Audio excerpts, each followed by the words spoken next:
میرے بیچے اور پیارے اسلامی بھائیوں اور مدنی چینل کے ناظرین، آپ کی تیاری کیسی چل رہی ہے؟ آپ سوچ رہے ہوں گے کس بات کی تیاری؟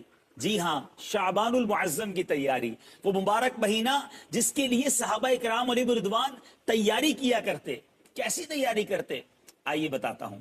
حضرت سیدنا انس بن مالک رضی اللہ تعالیٰ عنہ فرماتے ہیں، ماہ شعبان کا چاند نظر آتے ہی صحابہ کرام علیہ رضوان تلاوت قرآن پاک کی طرف خوب متوجہ ہو جاتے، اپنے اموال کی زکوٰۃ نکالتے تاکہ غربا اور مساکین مسلمان ماہ رمضان میں روزوں کی تیاری کر سکیں۔ حکام قیدیوں کو طلب کر کے ان کی حد قائم کرتے، یعنی جن کو سزا سنانی ہوتی سزا سناتے، بقیہ جن کو مناسب ہوتا آزاد کر دیتے۔ تاجر اپنے قرضے ادا کرتے، دوسروں سے اپنے قرضے وصول کر لیتے، یعنی ماہ رمضان آنے سے پہلے پہلے اپنے آپ کو فارغ کر لیتے، اور رمضان شریف کا چاند نظر آتے ہی غسل کر کے بعض حضرات اعتکاف میں بیٹھ جاتے۔ تو گویا شعبان تیاری کرنے کا مہینہ ہے ماہ رمضان کی۔ اپنے آپ کو عبادتوں کی طرف لے آئیے، مسجدوں کی طرف لے آئیے، درود و ذکر کی طرف لے آئیے، مدنی چینل دیکھتے رہیے۔ انشاءاللہ اس طرح کے مزید مدنی پھول لے کر حاضر ہوں گے۔ اور یاد رہے، ماہ رمضان میں ابھی سے اعتکاف کی نیت بھی کر لیجئے۔ صلو علی الحبیب صلی اللہ تعالی علی محمد صلی اللہ علیہ وسلم۔ درود پاک پڑھنے کے بے شمار فضائل و برکات ہیں، بہت سارے فضائل، بہت ساری حدیثیں درود پاک کی برکتوں میں ملتی ہیں۔ ایک بڑا ہی خوبصورت واقعہ، ایک بزرگ ہوئے ہیں حضرت شیخ ابو حفص کاغذی رحمت اللہ تعالی۔ آپ کا جب انتقال ہوا تو چند دنوں کے بعد اپنے کسی دوست کے خواب میں تشریف لائے۔ دوست نے پوچھا کہ کیا احوال ہیں، قبر میں آپ کے ساتھ کیا گزری؟ تو کہتے مجھ پر بڑا کرم ہوا۔ واقعہ یہ ہوا کہ جب مجھے قبر میں دفن کیا گیا، منکر نکیر، یہ وہ فرشتے ہیں جو سوال کرنے آتے ہیں، بلے وہ فرشتے جب آئے سوال کرنے تو مجھے اٹھا کر بٹھا دیا، سوال پوچھنے لگے۔ اتنے میں اللہ پاک کا فرمان آیا، اے فرشتوں ٹھہر جاؤ، اس بندے کے پہلے گناہ کاؤنٹ کرو، گناہ شمار کرو۔ کہتے میں تو ڈر گیا کہ اتنے گناہ، میرے گناہ جب کاؤنٹ ہونا شروع ہوئے تو ڈھیر لگ گئے گناہوں کے۔ اب اس کے بعد فرشتوں کو حکم ہوا کہ اس بندے نے ہمارے محبوب علیہ السلام پر دنیا میں جتنے درود بھیجے تھے وہ درود شمار کر۔ اب فرشتوں نے وہ درود کاؤنٹ کرنا شروع کیا۔ اللہ اکبر۔ کہتے ہیں خوش قسمتی سے، گناہ تو بہت تھے مگر خوش قسمتی یہ تھی کہ میرے درود میرے گناہوں سے زیادہ نکل آئے۔ فرشتوں کو حکم ہوا، حسبکم یا ملائکتی، اے فرشتوں اب اتنا ہی حساب کافی ہے، اذهبوا به الى جنتی، اس بندے کو میری جنت میں لے جاؤ، یعنی اس کی قبر کو جنت کا باغ بنا دو۔ سبحان اللہ، سبحان اللہ۔ اے میرے پیارے اسلامی بھائیو، گناہ بے حد ہیں، بہت زیادہ ہے، مگر درود کی کثرت تو کر لینا، توبہ کرتے رہیں، درود پڑھتے رہیں۔ اور درود واقعی ایسا وظیفہ ہے جو ایکچولی گناہوں کو مٹانے والا وظیفہ ہے۔ ایک حدیث پاک ہے، حدیث سنیے تاکہ آپ کو یہ ریئلائز ہو جائے کہ ہم جیسے گناہگار بندوں پر مہربانی کتنی بڑی کی گئی ہے۔ یہ درود ہمیں عطا کر کر نا ہم پر احسان کتنا بڑا کیا گیا ہے۔ قال رسول اللہ صلی اللہ علیہ وسلم، حدیث پاک سنیے گا، اور نسائی شریف کی حدیث ہے، من صلی علیہ صلاۃ واحدۃ صلی اللہ علیہ عشرہ، جس نے مجھ پر ایک بار درود پاک پڑھا اللہ پاک اس پر 10 رحمتیں نازل فرماتا ہے۔ وحطت عنہ 10 خطیئات، اور فرمایا اور 10 گناہ مٹاتا ہے۔ درود پڑھ رہے ہیں، ہر درود پر 10 گناہ بھی کم ہو رہے ہیں۔ پھر فرمایا وَرُفِعَتْ لَهُ 10 درجات، آقا فرماتے ہیں اور 10 درجات بلند فرماتا ہے۔ ایک گریڈ دنیا میں بڑھانے کے لیے نا بندہ کدھر کدھر فائل لے کے گھوم رہا ہوتا ہے، سر 17 گریڈ سے 18 کرا دیں، 18 سے 19 کرا دیں، کسی طرح 20 گریڈ لگ جائیں، 21-22 کے بعد تو سنا گریڈ بھی ختم ہو جاتے ہیں۔ اسی گریڈ کے چکر میں لوگوں کی دنیا گزر گئی۔ ہر درود پر میرے آقا فرما رہے ہیں 10 درجے بلند ہو رہے ہیں۔ کیوں نہیں پڑھتے درود پاک؟ روز درجے بلند کریں، 10 گنا معاف ہو رہے ہیں۔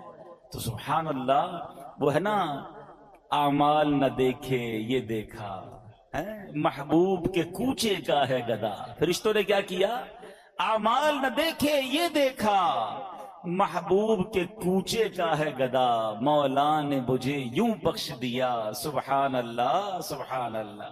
تو انشاءاللہ غلامی مصطفیٰ کا اگر دامن ہاتھ میں تھاما ہوگا نا، سرکار علیہ الصلوۃ والسلام کی غلامی ہوگی، درود پاک کی کثرت ہوگی، تو انشاءاللہ خیر ہو جانی ہے۔ اور اللہ کی رحمت ویسے ہی بہت بڑی ہے۔ وہ غالباً مولانا حسن رضا خان صاحب کا شعر ہے نا، تیری رحمتوں سے کم ہے میرے جرم اس سے زائد، نہ مجھے حساب آئے نہ مجھے شمار آئے۔ کیا خوبصورت کاؤنٹنگ پیش کی ہے۔ مولا مجھے اور کوئی حساب نہیں آتا، مجھے یہ نہیں پتا میرے جرم کتنے ہیں، مجھے ایک حساب آتا ہے کہ تیری رحمتوں سے کم ہے۔ مجھے یہ پتا ہے بہت زیادہ ہے، میں مانتا ہوں بڑی خطائیں ہیں، بڑے جرم ہیں، مگر ایک حساب ضرور آتا ہے مجھے کہ جتنے بھی گناہ ہیں تیری رحمتوں سے کم ہیں، میرے جرم اس سے زائد نہ مجھے حساب آئے نہ مجھے شمار آئے۔ مطلب اور کوئی کاؤنٹنگ نہیں آتی مجھے، ایک کاؤنٹنگ پتا ہے کہ جتنا تو بڑا رحیم ہے نا، تیری رحمت جتنی بڑی ہے اس کے مقابلے میں میرے گناہ کچھ نہیں۔ اسی کریم سے بھروسہ ہے، اسی رحمان سے بھروسہ ہے۔ بس درود پاک کی کثرت کیجئے، اللہ سے سچی محبت کیجئے، توبہ کیجئے۔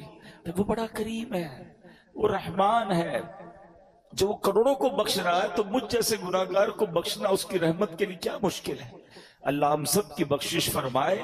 نیت کر لیں کہ بس انشاءاللہ آج کے بعد درود پاک کی کثرت کریں گے انشاءاللہ۔ آئیے مل کر محبت کے ساتھ باآواز بلند درود پاک پڑھ لیں۔ صلو علی الحبیب صلی اللہ تعالی علی محمد صلی اللہ علیہ وسلم۔ حضرت وہاب بن منبہ رحمت اللہ تعالی بہت بڑے بزرگ ہیں، یہ تابعی بزرگ ہیں۔ آج یہ بھی سمجھ لیں تابعی کس کو کہتے ہیں، صحابی کس کو کہتے ہیں، پہلے یہ ڈیفینیشن سمجھ لیں۔ جس شخصیت نے سرکار دو عالم علیہ الصلوۃ والسلام کا ایمان کی حالت میں دیدار کیا یا صحبت اٹھائی۔ دیدار کرنا شرط نہیں ہے کیونکہ کچھ صحابہ نابینا بھی تھے، صحبت اٹھائی ایمان کی حالت میں، اور ان کا انتقال بھی ایمان پر ہوا تو وہ صحابی ہیں۔ اور سبحان اللہ، ہر صحابی جنتی ہے، ہر صحابی نبی جنتی۔ اسے بڑی کمال کی بات ہے، دنیا کا کوئی قطب، کوئی ابدال، کوئی غوث کسی صحابی کے مرتبے پر نہیں پہنچ سکتا ہے، لیکن غوث قطب ابدال کی کتنی عبادتیں۔ امام اعظم کے بارے میں آتا ہے 45 سال تک عشاء کے وضو سے فجر پڑھی۔ غوث پاک کے بارے میں آتا ہے almost more than 30 years عشاء کے وضو سے فجر پڑھی، پوری رات کئی سالوں تک قرآن پڑھا۔ مگر کوئی بھی جس کو کہتے ہیں نا کہ غوث قطب ابدال، کسی ایک صحابی کے مرتبے پر نہیں پہنچ سکتا۔ اور کئی صحابہ ایسے ہیں جنہوں نے کوئی نماز ہی نہیں پڑھی، کوئی روزہ نہیں رکھا، ہے نا عجیب بات۔ کیسے ہوتا تھا ایسا؟ جب نبی پاک غزوات کے لیے جاتے تھے، جنگ کے لیے جاتے تھے، تو کچھ لوگ آتے تھے پیارے آقا کی بارگاہ میں، نبی پاک کی باتیں سنتے، آپ کا دیدار کرتے، کلمہ پڑھتے، اور جنگ میں شامل ہو جاتے، شہید ہو جاتے۔ موقع ہی نہیں ملا نماز پڑھنے کا، کوئی وقت ہی نہیں آیا نماز پڑھنے کا، مگر مرتبہ کیا مل گیا کہ کسی غوث قطب ابدال کوئی برابر ہی نہیں پہنچ سکتا۔ تو پتہ یہ مرتبہ ملا کیسے تھا؟ یہ مرتبہ ملا ہے جلوائے جانا دیکھنے کی وجہ سے۔ اچھا، یہ بڑی عشق والی اور بڑی گہری بات ہے، کہیں پڑھی نہیں ہے، ٹھیک ہے، لیکن ہے بڑی گہری بات۔ کہتے ہیں کسی کی منہ دکھائی ہوتی ہے، کسی کو دیکھ کر بندہ کہتا ہے آج اس کا دیدار کیا تو اس کو کوئی تحفہ دینا ہے۔ حبیب پاک کے چہرہ انور کی جس نے زیارت کر لی، صرف زیارت ایمان کی حالت میں کر لی، اور اس کا خاتمہ ایمان پر ہو گیا، رب کریم نے اس کو انعام کیا عطا فرمایا کہ اس کو صحابی بنا دیا۔ اب دنیا کا کوئی غوث، کوئی قطب، کوئی ابدال اس کے مرتبے پر نہیں پہنچ سکتا۔ یہ محبوب کریم کے جلوے کی رعنائیاں اور ان کے دیدار کی برکتیں ہیں۔ اور پھر تابعی کس کو کہتے ہیں؟ یہ سیکنڈ لیئر ہے۔ فرسٹ لیئر صحابی ہے، سیکنڈ لیئر ہے تابعی. یہ وہ لوگ ہیں کہ جنہوں نے کسی صحابی کا ایمان کی حالت میں دیدار کیا اور ان کا خاتمہ بھی ایمان پر ہوا. یہ ہے تابعی. تابعی بھی جنتی ہیں. اور پھر فرمایا کہ جس نے کسی تبع تابعی کہلاتے ہیں، جس نے ایمان کی حالت میں کسی تابعی کا دیدار کیا اور اس کا انتقال بھی ایمان پر ہوا، اس کو تبع تابعی کہتے ہیں. یہ 3 ادوار ہیں. کبھی آپ کتاب میں پڑھیں گے نا، پرانی کتاب میں قرون ثلاثہ پڑھیں گے آپ. 3 ٹاپ لیول کے دور، 3 ادوار، the top era of the world. یہ 3 وہ دور ہیں جو سب سے مبارک دور کہلائے. نمبر 1 صحابہ، پھر تابعی اور پھر تبع تابعی. اب یہ جو حضرت وہب بن منبہ ہیں یہ تابعی ہیں. چلے ایک اور آپ کی معلومات میں اضافہ کر دوں. 4 فقہ کے امام ہیں. امام اعظم ابو حنیفہ، امام شافعی، امام احمد بن حنبل اور امام مالک. چاروں کمال ہیں، چاروں ہمارے سر کے تاج ہیں. ٹھیک ہے، لیکن ان چاروں میں افضل کون ہیں؟ امام اعظم ابو حنیفہ ہیں، کیونکہ آپ تابعی ہیں. امام اعظم نے کئی صحابہ کی صحبت اٹھائی، ان سے ملاقات کی، ان کا دیدار کیا. بہرحال اب میں آتا ہوں اس واقعے کی طرف. ون آف دا امیزنگ واقعہ ہے. حضرت وہب بن منبہ کہتے ہیں کہ حضرت ابراہیم خلیل اللہ علی نبینا علیہ الصلوۃ والسلام، ٹھیک ہے، یہ اللہ کے خلیل، اللہ کے دوست. اور اللہ اکبر، موضوع میرا آج نہیں ہے لیکن باتیں ذہن میں آتی جا رہی ہیں. میرے بچے بھی ہیں، ینگسٹر بھی ہیں. حضرت ابراہیم علیہ الصلوۃ والسلام کو ضرور پڑھیں. He is one of the amazing personality of the history of universe. کمال شخصیت ہیں. حضرت ابراہیم کی بہت ساری شانیں ہیں، مگر جو کمال کی بات میں آپ کو بتاؤں کہ چار جو آسمانی مذاہب ہیں نا، ان چاروں مذہبوں میں حضرت ابراہیم کا ادب ہے، آپ کا احترام ہے، وہ تمام آپ کو مانتے ہیں. نمبر 1. نمبر 2، آپ ابو الانبیاء ہیں. حضرت ابراہیم کے بعد جتنے نبی آئے وہ سب آپ کی اولاد میں سے، اس لیے آپ کو ابو الانبیاء بھی کہا جاتا ہے. بہرحال اب حضرت ابراہیم علیہ السلام کو حکم ملا کہ رخت سفر باندھیں، دنیا کا سفر کریں اور ہمارے عجائبات دیکھیں، اللہ کی قدرت کے نظارے دیکھیں. تو آپ نے رخت سفر باندھا اور روانہ ہو گئے. تو چلتے چلتے جب آپ ساحل سمندر کے قریب پہنچے تو وہاں آپ کو ایک غلام دکھائی دیا جو بکریاں لیے جا رہا تھا. حضرت ابراہیم علیہ السلام نے اس سے پوچھا کہ اے غلام، کیا تمہارے پاس پانی یا دودھ ہے؟ تو عرض کیا جی ہے، جو آپ کہیں آپ کو پیش کر دوں گا. آپ کو کیا چاہیے آپ بتائیے، پانی چاہیے یا دودھ چاہیے؟ تو حضرت ابراہیم نے کہا کہ پانی پلا دو. اس نے اپنا ڈنڈا اٹھایا اور قریبی چٹان کے پاس گیا، وہاں رک کر کچھ بولا. چٹان پر اس نے اپنا عصا مارا تو چٹان سے پانی کا چشمہ جاری ہو گیا. حضرت ابراہیم کو اس نے پانی بھر کے پانی پلا دیا. اچھا، حضرت ابراہیم نے بھی اپنا تعارف نہیں کرایا تھا کہ آپ کون ہیں. آپ نے پانی پیا اور حیرت سے غلام کو دیکھنے لگے. تو اس نے غلام نے دیکھا کہ بڑے حیران ہو رہے تھے. آپ کو حیرانی کیوں ہو رہی ہے؟ تو کہا حیرانی نہیں ہوگی، تم نے جا کے لکڑی ماری، ڈنڈے ماری اور پتھر سے پانی نکل آیا. تو کہا میں آپ کو راز بتاؤں؟ تو کہا بتاؤ. کہ مجھے پتا چلا ہے کہ اللہ کے ایک نبی ہیں اور اللہ پاک نے انہیں اپنا خلیل بنایا ہے، اور میں خلیل اللہ کے وسیلے سے جو بھی مانگتا ہوں نا اللہ مجھے عطا فرما دیتا ہے. میں بھی اس چٹان پر گیا تھا، میں نے اسی خلیل اللہ کا نام لیا تو پانی کا چشمہ آ گیا. حضرت ابراہیم نے کہا کہ میں ہی وہ خلیل اللہ ہوں جسے اللہ پاک نے خلیل بنایا. اللہ اکبر. یہ سن کر تو غلام کی خوشی کی انتہا نہیں رہی کہ میں تو روز جس کے وسیلے سے کام کر رہا ہوں وہ آج میرے سامنے آ گئے. وہ کہتے نا، وہ آئے ہمارے گھر خدا کی قدرت ہے، کبھی ہم ان کو کبھی اپنے گھر کو دیکھتے ہیں. دل ہی دل میں اپنی قسمت پر فخر کر رہا تھا. کہتے واقعی سچ بتا دے آپ ہی خلیل اللہ ہیں. حضرت ابراہیم فرماتے ہاں میں ہی خلیل اللہ ہوں. اللہ اکبر. یہ سننا تھا کہ وہ غلام بے ہوش ہو کر گرا، یعنی خوشی کے مارے اسے کنٹرول نہیں ہوا اور اس کی روح قبض ہو گئی.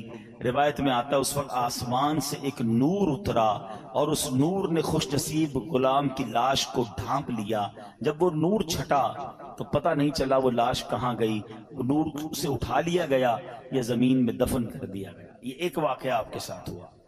آپ اور آگے بڑھے، ایک پہاڑ پر پہنچے، وہاں ایک گھر تھا، اس کے 2 دروازے تھے.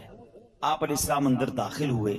اندر ایک تخت تھا، اس کے اوپر کسی کی لاش رکھی ہوئی تھی، اور اس کے اوپر 70 خوبصورت حلے، خوبصورت لباس ڈالے ہوئے تھے، اور سر کے پاس ایک تختی رکھی ہوئی تھی، لاش، اس کے اوپر 70 قسم کے ڈریسز اور ایک تختی تھی۔